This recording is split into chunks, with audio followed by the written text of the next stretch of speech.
Hello, everyone, and welcome to PressThis, the WordPress Community Podcast on WMR. This is your host, David Vogelpohl. I support the WordPress community through my role at WP Engine, and I love to bring the best of the community to you here every week on PressThis. As a reminder, you can follow me on Twitter at WPDavidV, and you can subscribe to PressThis on Red Circle, iTunes, Spotify, or download the latest episodes at WMR.fm. In this episode, we're going to be talking about, is the metaverse coming to WordPress? And joining us for that conversation is someone who knows quite a bit about that, been playing around with it for multiple years even, from WP Engine. I would like to welcome back to PressThis, Anthony Burchell. Anthony, welcome back. Hey, thanks for having me. Excited to talk about this. Excellent. Well, oftentimes when I welcome people back, it's from being a guest, which you have been a guest in the past, but you've also been a host of PressThis in the past. Yeah. So really excited to have you back here today. Yeah. The only thing I haven't done is interview myself, which you've been encouraging me to do for many years, but still haven't done it. Yeah, totally. Interviewing yourself. I don't know. I think I've done that on the show. Maybe I haven't. I know my buddy Sean Collins has done that on his show before. All right, cool. So for those listening, though, in this episode of PressThis, Anthony, what he's going to do is he's going to share his thoughts on what the metaverse is, maybe isn't, what the web looks like or could look like in things like 3D web, and his thoughts on WordPress's strengths for perhaps being a powerful tool as part of your metaverse toolkit. I'm really excited about this topic. I know we've nerded out about this behind the scenes, so now here we are in front of the scene nerding out about it. But Anthony, I know you've answered this question on the show, but I was wondering if you could do it one more time. Could you briefly tell me your WordPress origin story? Yeah, so WordPress origin story. I was working at an agency when I was a teenager, and I was told to learn WordPress. I think it was version 2.9 of WordPress. It was right around the time of post types and things like that. So yeah, my boss at the time was like, we need to learn this because I have a feeling this is going to become websites and not just blogs. And he wasn't wrong. Here we are. Ah, very interesting. I had a similar discussion in my agency, or at least, I know I guess weren't at an agency per se, but maybe, I don't know. Were you at an agency or weren't you at a publisher, I thought? No, it was an agency. It was, okay. We worked on credit unions and all kinds of other brands. Yeah, around that same time, I had that same decision, and it was like Drupal versus WordPress, but custom post types and meta fields were just new on the scene. So it was like, let's go this way because that's what people are calling about. That was my decision maker at the end. It was like, I'm not getting any calls for Drupal, so let's do WordPress. Yeah, exactly. Awesome. So I know you have a different role at WP Engine since the last time we spoke on air. I'm just curious if you just briefly tell folks what WP Engine is and what you do there. Yeah, so I am working at WP Engine as a software engineer. I've been here for, oh my gosh, it's going on the better part, almost 8 years. 8 years next March. So we're well over the 7.5-year mark, I think now. But yeah, I've kind of taken on many roles in the company. I started in the support organization. I went to marketing and I worked with you, David. You were my manager for a while. And and now I'm in engineering. So I'm a software engineer now and working on the Atlas Content Modeler plugin and also the Advanced Custom Fields plugin. So ACM and ACF. Oh, that's cool. I didn't know about the ACF side. We did an episode with Jason and Brad right after the acquisition. So it's cool to see that cross collaboration. And I always love hearing your career journey. I feel that, it's so great when companies can provide those kind of paths. I too started my digital career or at least in platform side. In support as well. So I share that at least a little part, I guess, sort of over a Venn diagram overlap there with your origin story. All right, cool. Let's talk about the topic at hand, which is the metaverse. So maybe we could start by being more clear. What is the metaverse? It's such a big thing. And I default to this one answer that the metaverse is the internet, and the internet is a big thing. It's the same way that you would look at like a refrigerator that is connected to your notes app or your calendar. Like that's part of the internet, you know. In that same way, the metaverse is just another extension of the internet, another presentation layer for it. And there's someone named Tony Parisi who's very famously come up with what he calls the rules of the metaverse. And it's kind of funny to say the rules of the metaverse because these rules actually say that there's really no one to enforce these rules. There shouldn't be one person to enforce these rules. But I'll just push through them really quick just so that we can like base off of this. But rule number 1, there's only one metaverse. Rule number 2, the metaverse is for everyone. Rule number 3, no one controls the metaverse. 4, the metaverse is open. 5, the metaverse is hardware independent. 6, the metaverse is a network. And finally, the metaverse is the internet.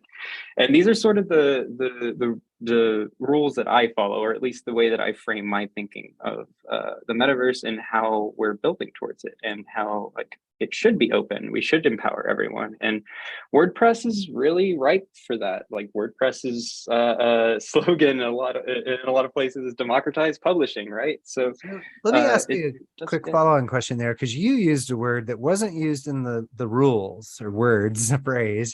You said it was around the presentation layer. And so I think like the short answer people often give is it's AR, VR. Is that how you think about it? And is things like 3D web and maybe 3-object viewers, or is that these different things? How do you define that? I try to stray from the phrase metaverse. I honestly am not a big fan of it, but I mean, a lot of people like it. And I'm not gonna, it's not up to me to decide what the language is of this new thing. And there are too many people right now that want to control the language of it. And I think that's what's really unfortunate about the current state of things is there's too many people trying to build their own so that they can own it all. But it really does come down to it being simply a presentation layer. Like there's this term called XR, which embodies VR, AR, mixed reality, and all of the other ways that we will eventually experience 3D spaces, maybe in our brains through some weird implants. Sounds like boil it down to its simplest components. It's a 3D presentation of information, and the XR designation is maybe a kind of a catch-all there. Yeah, exactly. What is 3D web and 3D object viewers, though? How does that kind of fit into that metaverse story? Yeah, so the 3D web has been, well, like, I guess let me take a step back to my origin story, because that's sort of my origin story in the metaverse, because that's sort of where all of this started. And oddly enough, it was the exact same time that I picked up WordPress that I was a Flash developer and I was building 3D sites. That was my niche. So I was hired into the agency almost exclusively because of that sort of stuff that I knew how to do. And I was given the freedom to just learn how to do it. And around that time is when Flash was kind of dying because like it couldn't run on Apple devices. So that was really the big thing that pushed people away from building these 3D sites. But at that time, it was kind of a buzz. I would say very similar to how the metaverse is buzzing today. People were making 3D sites. Every agency was trying to make their site 3D just to show that they had that capability. And then very soon after Apple killed Flash in their support, that's when these 3D sites became less frequent. And we've seen an uptick over the past few years. I would say around 2017, 2018 is when people started to really see the potential of our modern browsers and our modern machines and phones. We're far more capable than we've ever been. So this whole idea of 3D web was possible in 2009. So we're now many years ahead, and we have a lot of technology to take advantage of. So that's interesting. So it's like kind of this evolution and presentation layer and evolution of this notion of 3D. But 3D isn't like brand new. It's been around, as you pointed out, with Flash and other medium, but kind of had like this stutter step in terms of adoption with support for Flash in particular. And so now that we have, as you pointed out, new technology like AR sets and VR sets and other kind of 3D in real world, if you will, interactive technologies, that we're now in a state where there's a lot more capabilities available to people thinking about 3D web experiences. Right. Speaking of adventures with 3D web and the metaverse, I do want to kind of peel back a little bit more about your origin story there, because I know you've had some cool projects in this space since your Flash days. I know you don't fully rely on your Flash skills anymore, but I wanted to unpack some of your more recent adventures. But we're going to take our first break, and we'll be right back. Time to plug into a commercial break. Stay tuned for more Press This in just a moment. Hello, everyone. Welcome back to Press This, the WordPress Community Podcast on WMR. We're talking about, is the metaverse coming to WordPress with Anthony Burchell. Anthony, right before the break, you were telling us about your kind of 3D web origin stories with Flash, the evolution of the 3D web, ultimately into what we now call the metaverse, kind of tied to the XR movement, if you will. But I want to talk about your adventures in the metaverse and 3D web. Tell me about some of your early projects using WordPress and the metaverse. I know you've done like VR WordCamps and a few other things in the past. I know you have some more recent adventures, but I'm just curious, like, what were those early projects that you were working on? Yeah, those were really fun.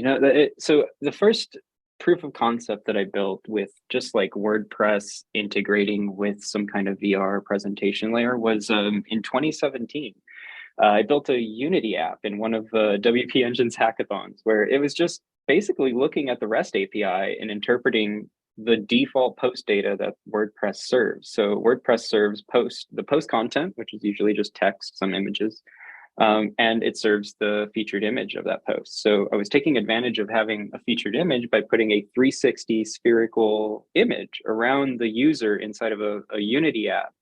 And that was cool. I just feel like when I did that, it was the wrong way. Like we were consuming WordPress into some very proprietary app that no one can really change content on, and it was very solid. Like if you needed to make an update, you had to go to the App Store to update it, kind of thing.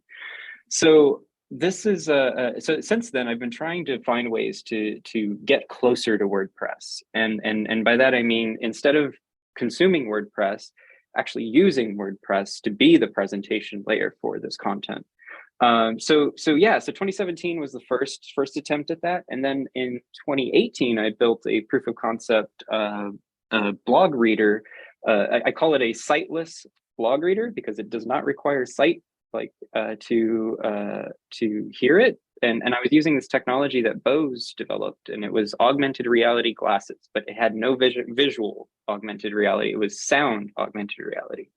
So with that app, I put a 3D menu system in front of the user where they could double tap on the glasses facing forward to read the post aloud, or look to the right and double tap on the glasses to advance the post and get some new information to read to the user. So this was another, I guess, another presentation layer of the metaverse, if you think about it.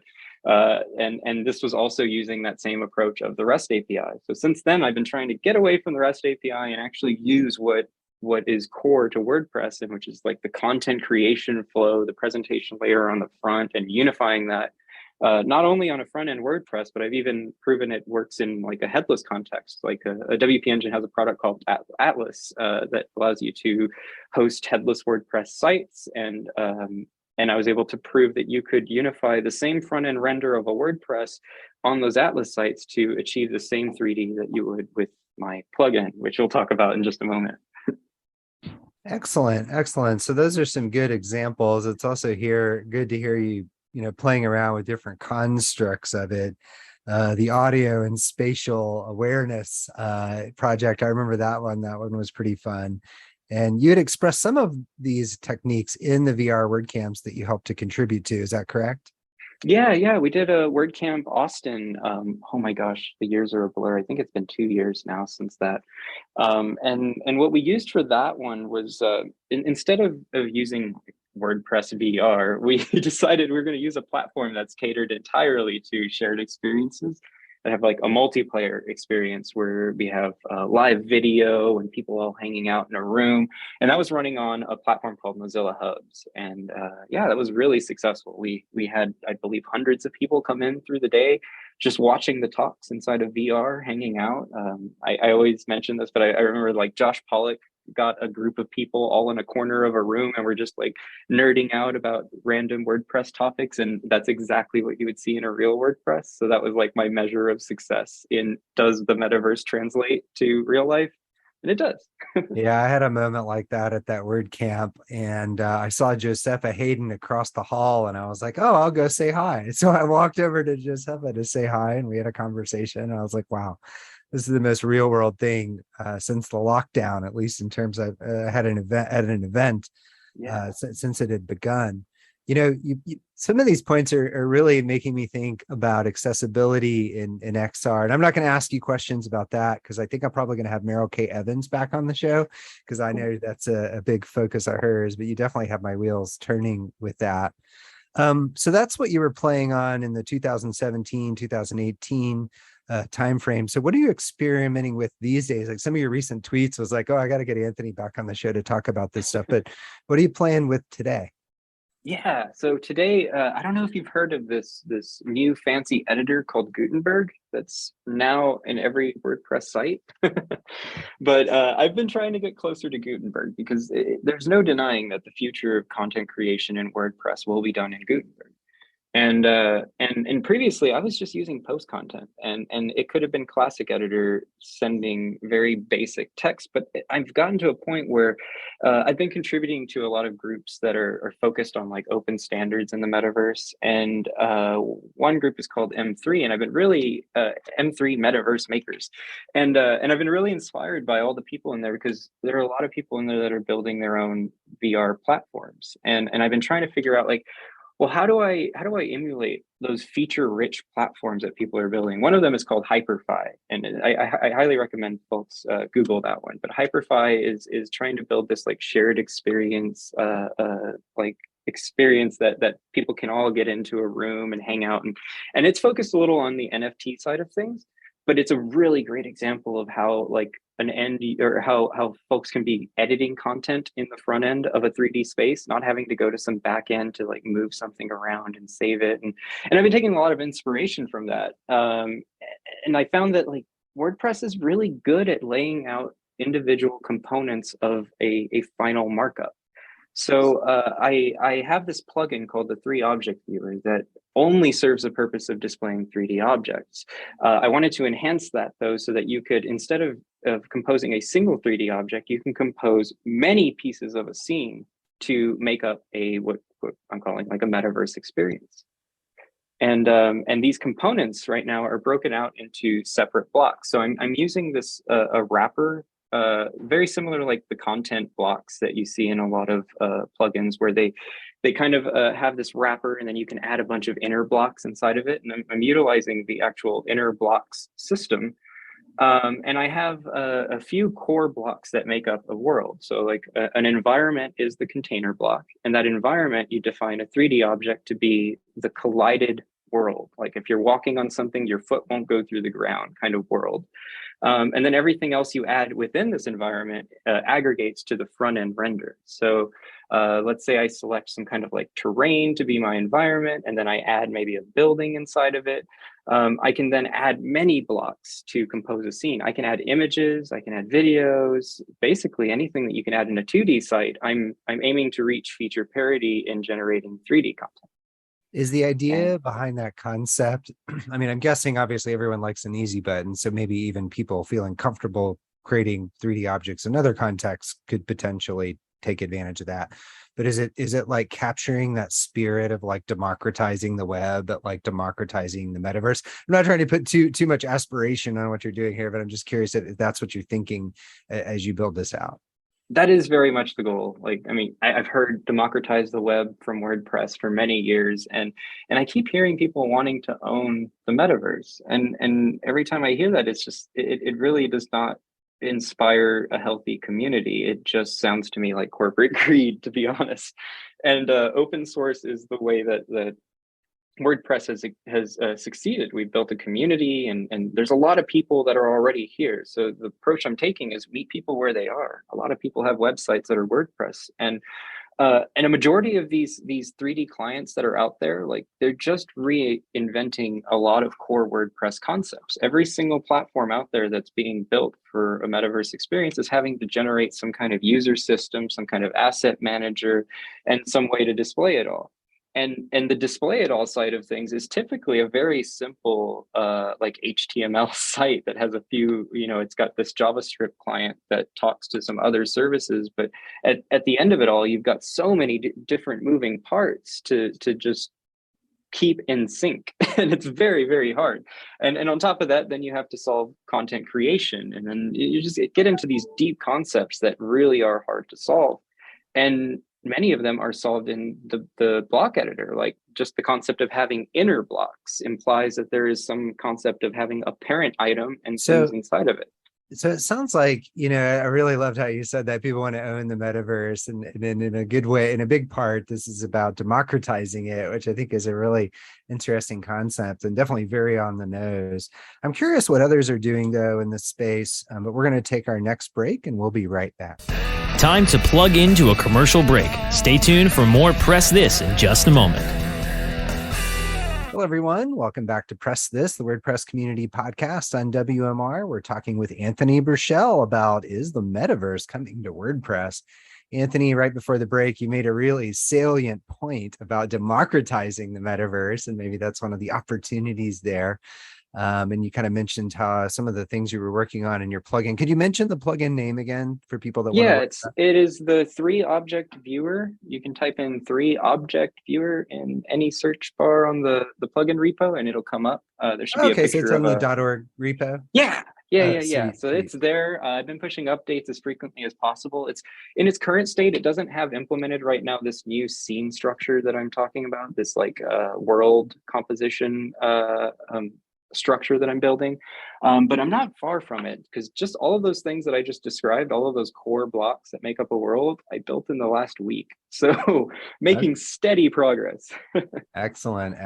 Well, what about others? Like, I mean, obviously you're not the only one messing maybe around, maybe you are, with WordPress and the metaverse, but have you seen other people do really interesting things with WordPress, or even other CMSs, like traditional CMSs, when it comes to, XR, VR, 3D web, like that kind of stuff?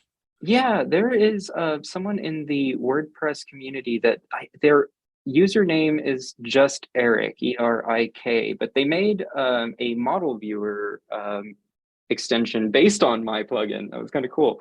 But they created a plugin that allows you to utilize the model HTML component so that you can use that viewer. So there are many different ways to render 3D content, and that's another way that people are doing it. So it's really cool to see that, like, this plugin, just putting it out there in the world, inspired someone else to do theirs. And I think we'll see many different ways. The reason I chose the render engine that I picked and the way that I've set up this plugin is because I'm very focused on the interactivity and media and having like a feature-rich experience. Whereas like the model viewer context is very great at like displaying a model, right? And that's where I see like a WooCommerce site would probably utilize something like that, so that they can just display their 3D model on a page. And the 3-object viewer does the same as well. So and by the 3D model, are you thinking like a product tour, like you'd have a 360 3D image versus like an interactive 3D experience? I'm thinking more like, so with the model viewer, you would have like a WooCommerce traditional 2D website, but instead of that thumbnail of like, let's say a shoe, you can actually click on the shoe and rotate it. So it's more like the presentation of the object. It's really interesting just because it reminds me so much around like mobile friendly websites and other kind of changes. I thought about those interfaces and like what parts of them are expressed in what contexts.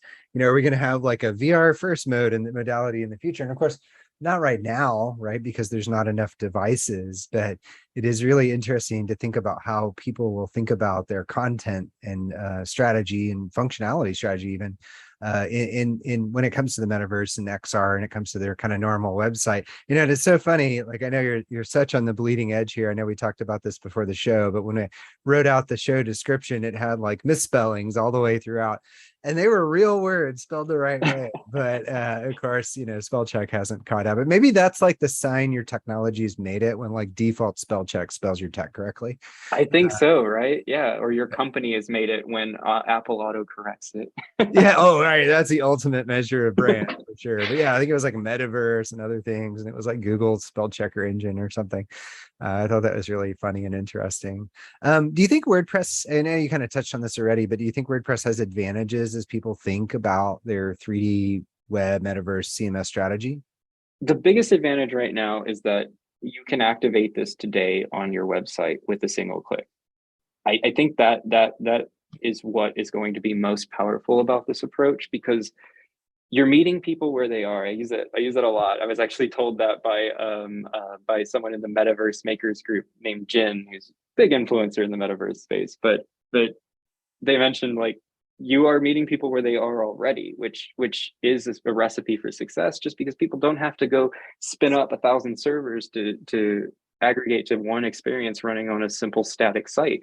Instead, that simple static site could be your WordPress front end that's talking to the very complex things in the back end, like your user system and all of your media library items, which I'm also building into the user system, hooking into that, where you can define your avatar inside of your user profile. So this plugin will be an all-in-one experience for building a Metaverse platform on top of your website.